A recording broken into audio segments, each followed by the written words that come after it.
Thank you, Anastasia. How does it sound? Good. It's okay? Okay. Perfect. Thank you. Since I have 20 minutes for my 50 slides, I would like to start. No, that's not. Oh. Yeah, I would like to really have a point that I would like to talk about houses in Ukraine, and how emerging collective practices, people who understand the problem and not waiting for somebody to solve it, try to act. Unfortunately, not only ongoing war that forced people to be displaced, lost their homes, possessions, belongings, but also this general state of affair regarding house in the world really forced me to think about the idea of utopia, because I realized as a professional, as a human being that who was repeatedly displaced in Ukraine, that house is something we as a human being, as a professionals, have to rethink fundamentally. What house is now today is very often a very important instrument for capitalization, investment, speculation, and it's happened all around the world. I would speak a little bit about Ukrainian context and specifically the city where the project I would like to talk about is now realizing. It's a city Ivano-Frankivsk. It's just 3 hours by car from Polish border. So this city has almost 30% of housing stock that never been used, never been even prepared to be a home. So it's just like a basic boxes, never been even rented out and not in used for their owners, for their hosts. This is a result of cultural, economical, and also many other aspects in Ukraine. Like, people do not trust banks. They want to invest money, and they found real estate is the best way to do that. And also, there is also cultural ground. So house in Ukraine is like, it's almost a sacred symbol. Like, many families really desire to have a house and to provide for the next generation this house. It's really, really deep into our culture for many centuries. And how do we appear in this situation in Ukraine, where like millions of Ukrainians are not able to find the shelters or to change their apartments, while their displacement? Ukraine experienced at least 2 very dramatic transformations in housing policy and housing situation.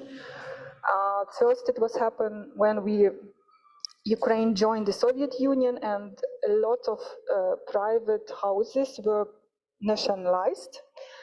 And then we experienced almost 70 years of like top-down centralized housing provision. And when we become an independent country, 1991, we experienced this, what we called uncontrolled, unfair privatization of those national houses. Yeah? And it turns out that now 95% of housing is privately owned in Ukraine. So it's a really huge number. I've heard that Romania, like within European context, is very close to this percentage too. And if we compare this data with, for instance, Zurich, which is quite a unique city indeed, but it's really important to polarize its context to Ukrainian. This city has like most of the biggest amount of rented houses in Europe. So it's just also a quick data about housing states before the full-scale invasion, February 22, for city Ivano-Frankivsk. This city had only 12 flats that could be considered social house, affordable house for vulnerable people that were in operation by state. And at that moment, thousands of Ukrainians flee to this region and specifically to this city, trying to find space for them to be secured. Our right to the housing designated in a Ukrainian constitution. So it says very clear, everyone has the right to housing. And for me, as for architects who understand very well the context I really briefly described to you, it's very clear that we need a sort of very strong idea to deal with this situation. It's like almost like utopia, yeah, to utopian idea to suggest to provide house to everyone. If we think about utopian models, and there are many of them, and you probably know very well Thomas More idea, in my opinion, this like pre-programmed, well-prepared utopian idea is not something we are looking for. Because for me, it's very distant something. It's like an island very far from us, from the moment where we are, from the context where we are. It's something there we can dream about, we can design, and we cannot really touch it from the space and moment where we are. And using this case that is CO-HATY it's the title for the project, I am involved as an architect. I would like to give like a little bit alternative idea to utopia that is not an island, it's a sort of oasis that is close to us. Within this crazy context, we do something that has this element of utopia. We probably will never achieve the ideal housing, but we are trying to do something. CO-HATY stands for collective houses that could be participatory designed, and that's why the title is really connected to this idea of collective HATY. HATY in Ukraine, house in Ukrainian it's HATY, and together if you add to house core, you get love. CO-HATY is love in Ukrainian language. So we started very fast after the full-scale invasion at the end of March as a community of architects, but not only, with the idea to provide rapid, secure house for people seeking this space in western part of Ukraine. And we started with gathered around values, not around resources and program and money. So the values and idea to help people and ourselves too, because it was for us therapeutical process, was in the core. We do understand as an architect dealing with participatory design project, with project in a conflict area before. I worked at the NGO in eastern parts of Ukraine for already 7 years. At the moment we started CO-HATY, we understood that we had to use this moment where the people are engaged in the project and the level of solidarity, collective solidarity is very high. We need to use it in a good sense to establish some more like fundamental changes, not just rapid things. So the rapid principle was one of it, but not the only one. And we imagine CO-HATY as a sort of ideal utopian project that connects rapid, sustainable, and integrated principles all together. And for us, the integration of this principle means safe space for the long term. We do understand from like this well-done research from Pristina, from many other like projects that we heard yesterday, for instance, by Güler, our lecturer, so that if we do just rapid things and do not think about the future, it means that space wouldn't be secure anymore, even if it's secure for a short time. Our pilot again, as I said, we started collectively with not full budget, like relatively the same situation as an exhibition was done too. And now organization MetaLab that now leading this initiative after this pilot gained some trust from international community, from local government, and they realized 6 buildings that were refurbished for the purpose of shelters and accommodation for mid-term stay for forcibly displaced people. So this we considered as a group tangible result. But we do have also a lot of intangible results because we do it in a way that we involve people to participate in the process of design and refurbishment, and then also we try to activate community to do something during the operation of the building. So we of course try to analyze how we can empower people through the process of participatory design too.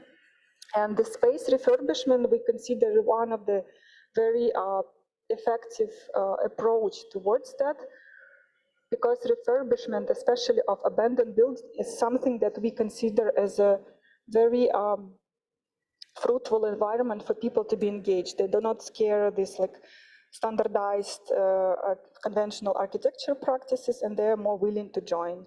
In addition, they do have a sense of belongings to these abandoned buildings, especially host community they do have, and they want to repair the building because they want to change something in their city, in addition to this more like urgent agenda to help IDPs.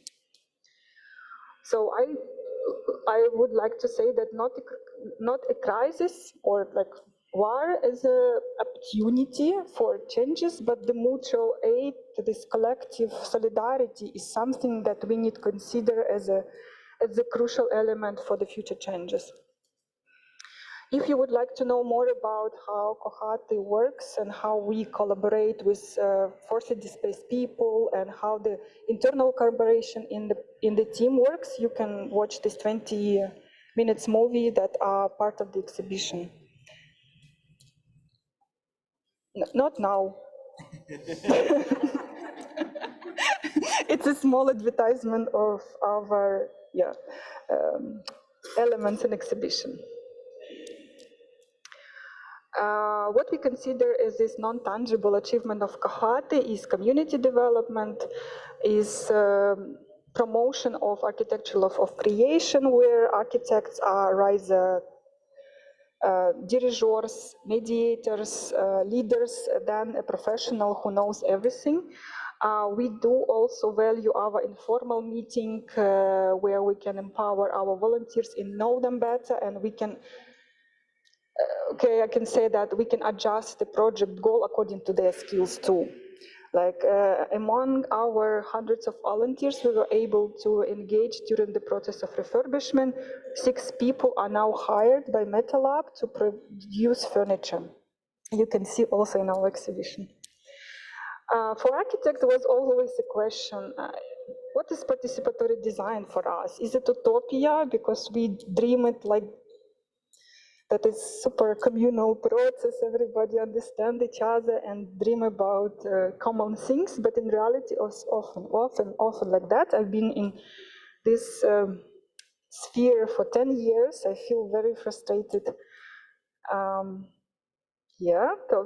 But what we are doing in CO-HATY, we are not trying to make an ideal participatory design in a situation of war especially, so we try to minimize our expectation that we might have towards community, because they're traumatized, they experience changes in their life, they need to start over their life. It's a lot to require from them to be part of long-term participatory design project, and we try to do very small things like collage of the future garden and something very little, just to build the trust between us, just to make us as an architect to be closer with them. We also, as a spatial designers, we try to select those locations that are very close to the city center, amenities, facilities, to enable new community, new residents of the city, yeah, to be more close to what's already happening. So this is something, of course, I consider like as a limited power of architecture, because by selecting the building in the city center, you not provide an integration, yeah, but you not block this integration. You you create a starting point for this. And also we try to, while we are refurbishing abandoned kindergarten, dormitories, offices, we try to create clusters to a little bit softly first people to maintain the clusters rather than the big units. And we also try to create as much community spaces as possible, keeping the idea of accommodating again as much as possible also in mind. We do consider aesthetics as a very high criteria. We do believe that aesthetics can heal, and people really feel pleased when they see something that is a little bit different to other shelters. Yeah, that's true. Because it was funny that I actually know this, and you're totally right about this. In our process, this has been a big contribution. I know I need to go into that direction. Yeah, I mean, people, while they're talking with our community manager, they often notice, oh, your shelter's a VIP shelter. They never call it house because they not really decide they stay in these shelters for a long time. They call it shelters, but if they see that this shelter is different, they call it VIP. Nesta, can you help me because it doesn't work? Yeah, and also the green area we consider very strongly as an element of healing and something powerful. Of course, we are dealing with this in a situation of scarcity of resources. We are, as a association of NGO, My Urban Curators, and MetaLab, that leading organization of this project, we try to mobilize international funds and support and local support too. To do this refurbishment, but we always have some challenges with resources. And one way to deal with these shortages is to collaborate with initiative in here in Switzerland that salvage materials that are not in demand, and we adjust them, transport to Ukraine to help our shelters to be finalized. Yeah, this is when I worked at ETH for 1 year, I did not only research, I also did a lot of practical things. So I met with the guys of storage spaces, Bauteilidens, etc. And we've together salvaged what is not in demand and can be transported to Ukraine for the purpose of CO-HATY. So you can see some of the elements we've successfully adjusted to our shelters. So most of them are furniture because it's easy to implement, but there are also many elements that require adjustment. We calculated the emission of CO2 to the atmosphere in relation to the CO that can be produced while while production of the same elements. And in most of the cases, especially for windows, for doors, for wooden element, it makes sense. So we save at least 50% of the CAO if we consider production as something we can calculate from the starting point to the realization, not to the grave. Like, we don't really know how long will we use it. For doors, it's a little bit challenge because in Switzerland you have one standard, in Ukraine we have another, and given doors are always the different size to what we have in Ukraine in our refurbished building. And I'm an architect, came up with the question how we can, as a designers, respond to this challenge, because we do understand the humanitarian value of this thing, ecological efficiency, how we as an architect can respond to it. And one way of response is to design this DIY OSB chipwood cabinet that could be a door frame, but also a storage for boxes people use very often when they live in a situation of uncertainty, they are not settled down. We do work with very small spaces, approximately 7-8 square meters per person. That is very small, and people really have a lot of staff. They brought from occupied territories, from their cities and flats that they want to keep because they're afraid of this staff, that they would be damaged. And there's just one case.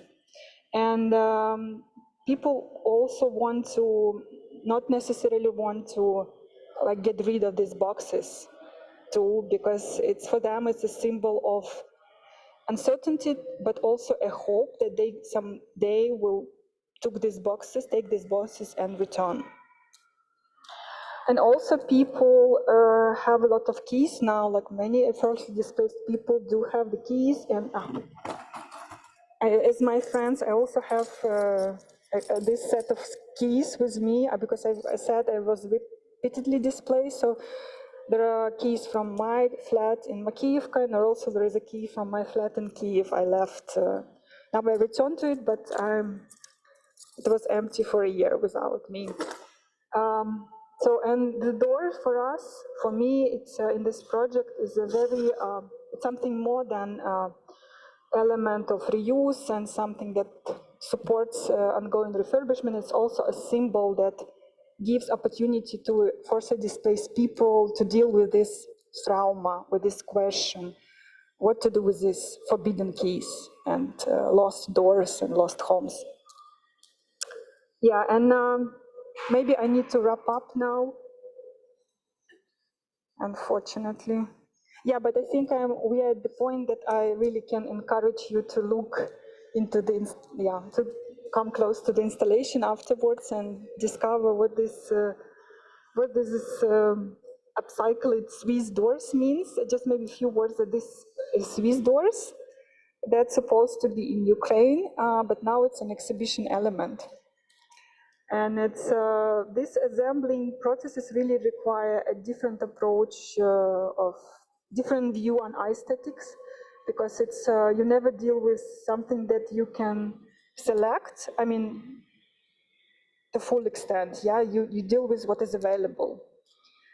And coming back to this very first slide about this transformation of housing stock in Ukraine, how do I see CO-HATY in this whole context? I do believe that as a collective project that not focusing on profit for sure, rather than focusing on process and value, we can be a really great alternative to what we've had as what we receive as inherited from the past, as a top-down centralized housing provision or developer-driven housing provision, etc. So this is a really alternative, a commodity, yeah, and this is something new, and that's why I dare to call CO-HATY utopian, because it can be maybe never be achieved in a full extent, especially in a country with a war where active war is happening. But I do believe that this is focus on values, and the process really makes this utopia very close to us. So we can envision it, we can feel it. And what CO-HATY did in Ivano-Frankivsk with numbers, of course, it's difficult to talk about this project only with numbers, almost impossible. But what we did with the numbers, we accommodated thousands of people within the year. And as you remember, the number of social housing units when we started was just 12. So what is this? I think it's a first step to utopia, and we just need to continue. And how we're gonna continue, it's also more or less decide now. We would like to do not a mid-term housing, we would like to do housing for long-term stay. And for this, we selected municipal housing in Lviv. It's already housing, so we don't need to change the law and transform something that is not housing into housing. That's a very big deal in Ukraine. And to realize this aim, we selected municipal housing that, as you now assume and know, It's just 5% of what is not private in Ukraine. It's very, very niche. Yeah, it's a very, very exclusive element. This is supposed to be a very long-term project, but again, our utopia is supposed to be closed. That's why we are trying to do something urgent and be active now. One of our recent project is refurbishment of dormitory in Kamenets-Podilsky. It's a region very close to Ivano-Frankivsk region, and we are refurbishing it for the purpose of accommodating 200 IDPs in this region too. So it's our ongoing project. Yeah, and we are looking for any ideas and support to finish it. If you have some ideas, we can stay connected during the coffee break. And also, I'm encouraging you to, if you're interested in the old, hundreds years old Swiss doors, you can look at these boxes and to discover what we have, what we inherited from your okay, Swiss craftsmen, I assume. Thank you for your attention, and yeah, Nastya for organizing this event. If you have questions, of course, comments, something, or you really want to touch it, it's heavy. I have a question. Could you just go back 2 slides and show me the... Oh, sorry. Yes, okay. So 2 slides back, we saw an idea in RIF. Yes. And I see there in March, there is a date. Is that an exhibition? It looks like a flyer of an exhibition. It's not. It's a flyer of Seminar Week. It was announced 2 days ago, if I'm not mistaken, by our partner of this workshop, Boltzhauser Studio of ETH. So we start this project with a workshop, with the students of ETH that happened here in March. So probably you saw it somewhere in ETH platforms. No. It's only, I can only see the date here on the file. So yeah, this is a beginning of Seminar Week, where we redesigned this building. So Seminar Week is an instrument that the department. So Seminar Week is an instrument that the Department of Architecture has each semester. So you can apply for a Seminar Week. For example, you can go to Brazil or the United States, and here it's this project. People can sign up, and it's like this practical project that you do once a semester with other students from other years, in a way. Right. Yes. So here, I think, I don't know, but there was another seminar week where students came from Ukraine. But you need to answer this. Now this would be exclusively for ETH students. But since it's one of our potential projects that considered as a more like strategic, more long term, we really see the process as a very kind of divided in many parts. And this first part that was initiated in a collaboration with Swiss network with Ukraine members, Gyuler, Xavier, people who are part of this network and also active members of some of the projects represented there, they will be tutor of this workshop. So this kind of initiative of a member of Swiss network that has a vision to become a project for CO-HATY. So, but we need to start from something, and this something we see as a seminar week. Yeah. You can take it for HATY for exactly. So what you it doesn't work. It's for the online people. Oh, it's for the online people. Okay, so when you go home, when it's over, you have something in your hand. You can go on your work in Ukraine. Is that the Yes, we are now partnering with municipality of Lviv, Department of Urban Planning and Architecture, and they, of course, as a Department of Architecture and Planning, they first want to see the concept, how we imagine this building to be refurbished, and this, they want to know estimated budget, and then we, as a CO-HATY and municipality, we will be looking for another partners and resources to continue the project. And when do you think you can start with it? When do you think, you know, just I think we can refurbishing? I mean, starting this active search for the partners mid of April sounds Mid of April, okay. sounds doable. Because to organize seminar week in ETH is a long process. I wish we can do it tomorrow and finish in week, but there is a certain, yeah. So maybe to be, so this is my personal opinion, so I speak for myself now. We as curators of this exhibition had difficulties to find sponsors. The Swiss, I'm Swiss, so the Swiss are, you know, I would say civil courage is not something that we are really strong in at the moment. So we try to be neutral, whatever this means. And we really have to find our identity in this whole happening, because what's happening in Ukraine is a disaster, it's unjust. And we as a free society should use the tools available to speak up for this, to fight for democratic values. And this is what this exhibition tries to do, to be more specific about help to Ukraine.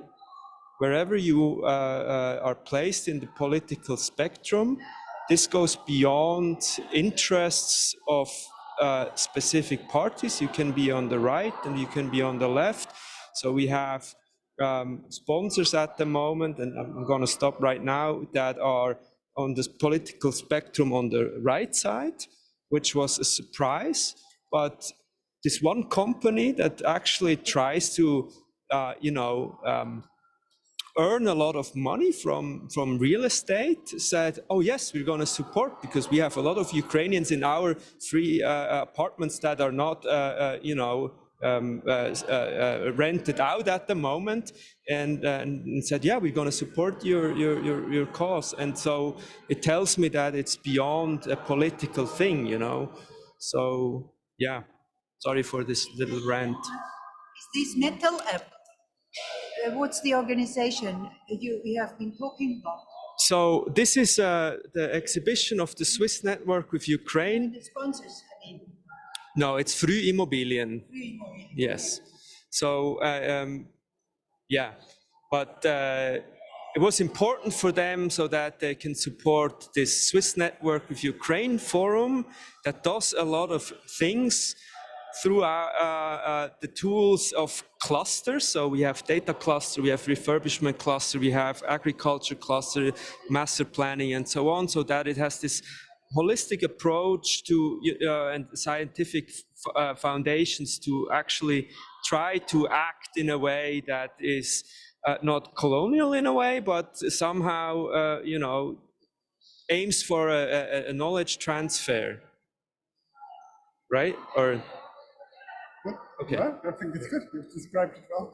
No amendments. Yeah, I mean, maybe in this context of, you brought exhibition context to the discussion, it's, I would like to share my opinion why maybe I didn't say about this, and I think that's a good moment to emphasize that this upcycle door, it's also a symbol of integrative efforts towards urgent needs that CO-HATY has, but also it's our common goal to change the building industry and architectural works, processes, because we need to diminish the waste, consumption of natural resources, consumption. Yeah, that's consumption. It's true. So, and this for me, this upcycled Swiss doors with actually a very lack of new elements we bought, only hinges. So everything you see in an installation we've found somewhere, including GTA exhibition font from previous exhibition. And this is carpet also. Yeah, I think it's also belongs somehow to GTA and specifically Karin Sander and Philipp Ursprung, and something that they used before and now we are reappropriated and reusing it again. So that's a little bit like story in the story. Yeah, coming back to what I'm starting from. Yes, what we are doing in Ukraine is urgent, but it's not necessarily diminish the long-term vision and goals. And it's complex. Yeah, it could be complex, but again, this door is a symbol of something that can respond, upcycle door to urgent need, but also try to say to the local community in here that, look, what you are storing, what are you trying to waste, yeah? That is something that has archaeological value, practical value, ecological value, etc., etc. And we really want to provoke with this exhibition people in here to think in this way, together with us who are more like in an urgent situation, trying to deal with this circumstances that is war and lack of housing.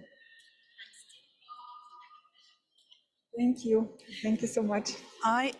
We are from an NGO and we work with LIVE together, and we had the information. It was about furniture for a school, and we wanted to transport furniture from Switzerland to Lviv. But the information from last week was that there is no possibility to go just to transport so easily. It needs permission from Kiev. So, and this is, and this can cause some problems or delays. And so, do you know more about this transportation problem? Yeah, I'm aware that this regulation for the customs change, customs transformation, and the border crossing the border was changed recently. NGO need to apply to get this permission to be a beneficiary of this donation. It's important, and also this logistics also changed. Yeah, that's something that makes a little bit complicate what we have done during the past 12 months, 20. Okay, yeah, that's, but I think it's doable. And but you're right, this is logistics now become a bottleneck, because we are like, I'm during this last week of exhibition, I've received many suggestion about materials that are stored in here and not in need and that could be transported. And also I know they're very good what is needed in CO-HATY right now, tomorrow, and we need just a car, to deliver, and it's a question of money, but also a bureaucracy. But it's doable. For MetaLab, it's doable. We are a very legitimate organization. We can provide the documents that are needed for the customs officer, and we also have a very good track of our past implementation. So we really track what we are getting and how we use it, so we not sell it, of course. We repair, refurbish, implement. We do have all of the reports, so that's something that help us to be in this non-just context, more or less in the priority and our history. You know that for NGO this tracking history is also very important. I hope we can do it. If not, we will go to Kiev and make a protest. Together with we will come. Thank you. So, okay. Thank you. Thank you. Thank you too. Thank you too. Thank you, Anastasia, for the lecture, and thank you everyone for being here. So if you want, you can stay for more questions and ask our lecturer. There is also coffee, tea, and cookies there. So We are all experts. We are all experts now. So what NGO are you from?